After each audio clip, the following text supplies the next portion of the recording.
Hello दोस्तों। हम में से बहुत से लोग स्टॉक मार्केट में इन्वेस्ट करने के लिए इंटरेस्टेड तो होते हैं, पर उनको समझ नहीं आता कि कौन से स्टॉक्स लेने चाहिए, क्योंकि क्वालिटी स्टॉक्स को कम से कम पैसों में खरीदना ही इन्वेस्टिंग में सबसे बड़ा चैलेंज होता है। जिसके लिए डेविड सोलियोमी अपनी बुक द फैल्कन मेथड से हमें एक ऐसा मेथड बताते हैं जो वैल्यू इन्वेस्टिंग, कॉमन सेंस और बेसिक डिसिप्लिन के प्रिंसिपल पे बेस्ड है, जिससे आप अपने पोर्टफोलियो से अच्छे रिटर्न्स के साथ पैसिव इनकम बना सकते हैं।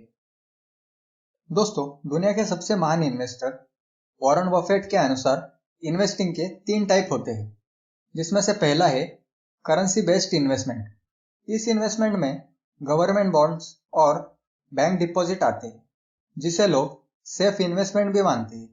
जबकि इस इन्वेस्टमेंट में मिलने वाला इंटरेस्ट महंगाई दर से भी कम होता है और इसमें इन्वेस्ट करके हम अपनी इन्वेस्टमेंट वैल्यू बढ़ाने के बजाय कम कर देते हैं। दूसरा इन्वेस्टमेंट टाइप है अनप्रोडक्टिव एसेट्स।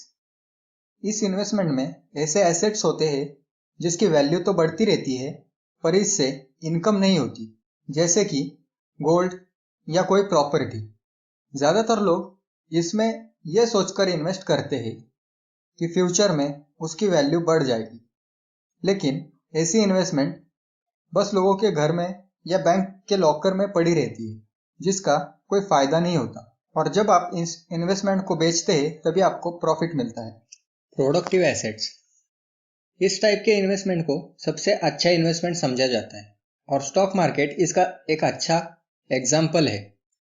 वॉरेन बफेट भी इसी कैटेगरी में इन्वेस्ट करने की एडवाइस देते हैं।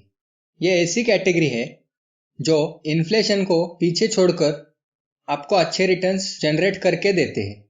इस इन्वेस्टमेंट में आप छोटी अमाउंट से भी अपनी इन्वेस्टिंग की शुरुआत कर सकते हैं। जब आप किसी कंपनी का एक शेयर बाय करते हैं तो आप उस कंपनी के एक छोटे हिस्सेदार बन जाते हैं, और अगर आप लॉन्ग टाइम तक उस कंपनी के हिस्सेदार बने रहते हो तो आपको वहां से आपकी कैपिटल पर अच्छे रिटर्न्स भी मिलते हैं।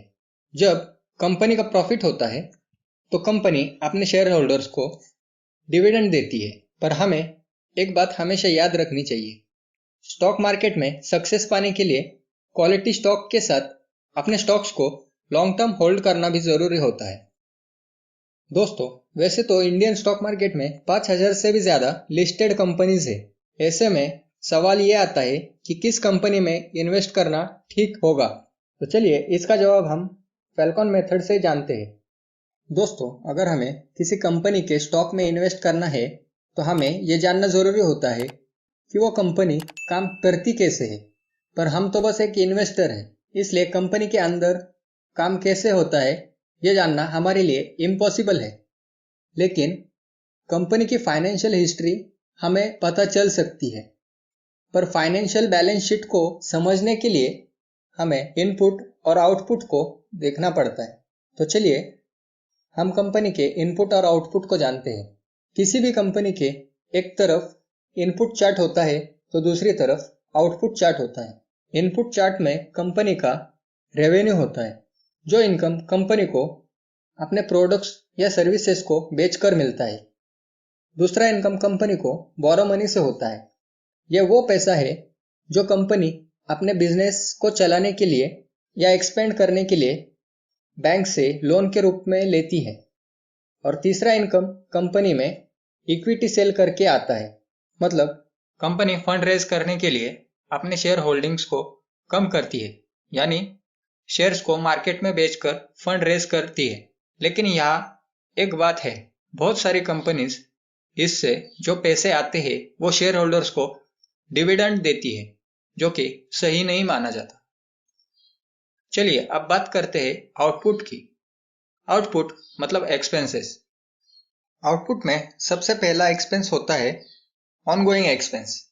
ऑनगोइंग एक्सपेंस में डेली के एक्सपेंसेस होते हैं, जैसे कि salaries, office supplies, advertising, marketing etcetera. Output में दूसरा एक्सपेंस होता है कैपिटल एक्सपेंडिचर, मतलब जो एक्सपेंस ऐसी चीजें खरीदने में लगता है जो चीजें एक साल या उससे ज्यादा समय तक चलती है, जैसे कंप्यूटर्स, मशीनरीज या ऑफिस की बिल्डिंग्स। आउटपुट में तीसरा एक्सपेंस होता है एक्विजिशन, मतलब यह वो एक्सपेंस होता है जब कंपनी अपने ग्रोथ के लिए किसी कंपनी को टेक ओवर करती है। फॉर एग्जाम्पल 2014 में फेसबुक ने व्हाट्सएप को एक्वायर किया था, तो जो पैसा फेसबुक ने व्हाट्सएप को खरीदने में खर्च किया वो पैसा एक्विजिशन एक्सपेंस में आता है। आउटपुट में चौथा एक्सपेंस होता है पेमेंट ऑफ डेब्ट्स। इसका मतलब कंपनी के ऊपर जो कर्ज है उसको चुकाने के लिए जो पैसे लगते हैं वो होता है। आउटपुट में पांचवा एक्सपेंस होता है टैक्स। ये वो एक्सपेंस होता है जो कंपनी टैक्स के रूप में सरकार को पे करती है। आउटपुट में छठा एक्सपेंस होता है प्रॉफिट। अब आप कहोगे प्रॉफिट तो इनपुट में होना चाहिए, लेकिन यहाँ प्रॉफिट का मतलब जब कंपनी प्रॉफिट को खर्च करती है वो एक्सपेंस प्रॉफिट में दिखाया जाता है। कंपनी अपने प्रॉफिट 3 टाइप से खर्च करती है, जिसमें पहला होता है डिविडेंड्स। यह वो खर्च होता है जो कंपनी अपने प्रॉफिट का कुछ हिस्सा अपने शेयर होल्डर्स को देती है। इस एक्सपेंस में दूसरा टाइप होता है शेयर बायबैक। जैसा कि नाम से आपको पता चल रहा है, यह पैसा कंपनी अपने ही शेयर्स को ओपन मार्केट से खरीदने में खर्च करती है, इसलिए इसे शेयर बायबैक कहा जाता है। और तीसरा टाइप होता है रिटेन्ड अर्निंग। जब कंपनी प्रॉफिट को अपना बिजनेस बढ़ाने में खर्च करती है या फ्यूचर के लिए अपने पास रखती है, वो रिटेन्ड अर्निंग में आता है। तो दोस्तों, आप समझ गए होंगे कि कंपनी अपने पैसे को कहाँ और किस प्रकार खर्च करती है। जो कंपनी अपने शेयर होल्डर्स को अच्छा रिटर्न्स जनरेट करके देती है, जिसका इनकम ज्यादा और एक्सपेंस कम होता है। जो कंपनी अपने प्रॉफिट्स को अच्छे से मैनेज करती है, जिस कंपनी पर कर्ज नहीं होता है, जिसके एसेट्स उसके लायबिलिटीज से ज्यादा होते हैं, ऐसी कंपनी के स्टॉक्स को गुड स्टॉक्स मानते हैं।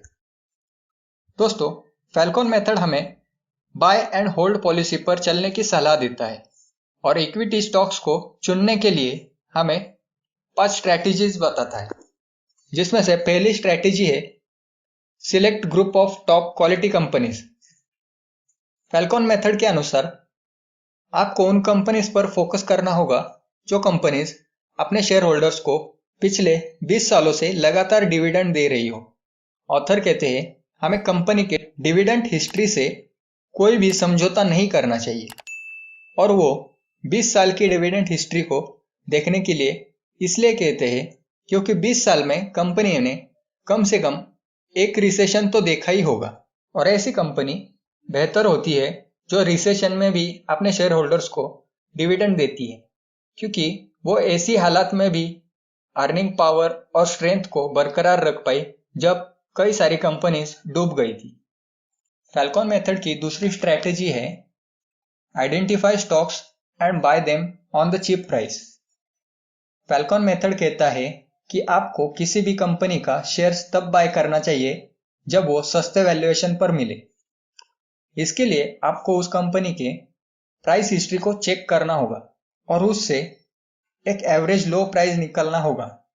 जब भी कोई स्टॉक अपने एवरेज लो लेवल पर ट्रेड कर रहा हो तो आपको उसे खरीदना चाहिए, और जब कोई स्टॉक ओवर वैल्यू हो तो उसे नहीं खरीदना चाहिए।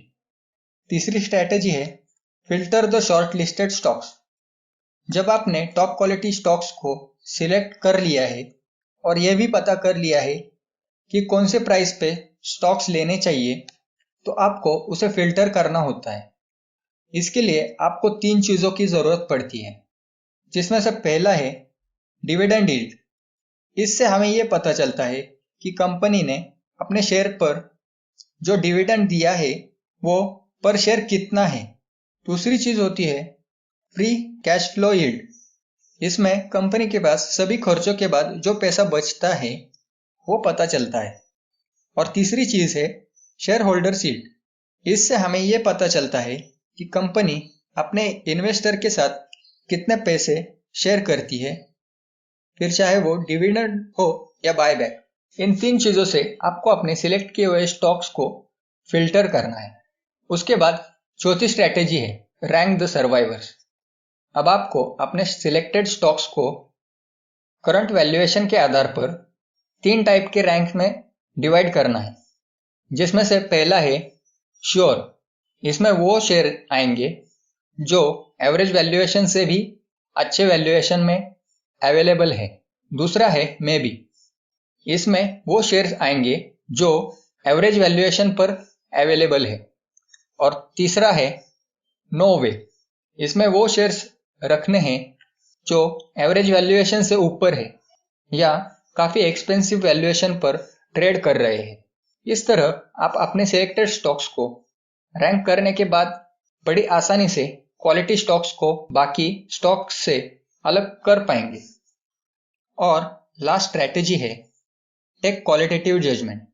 अब ये सब एनालिसिस करने के बाद उम्मीद है कि आपकी नॉलेज काफी बढ़ जाएगी। उसके आधार पर आपको क्वालिटेटिव जजमेंट लेने में आसानी होगी।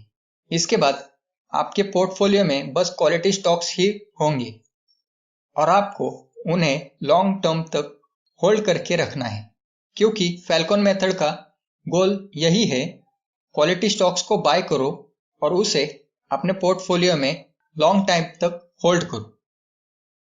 दोस्तों, वीडियो अगर पसंद आई हो तो लाइक कीजिए और चैनल को सब्सक्राइब कर दीजिए।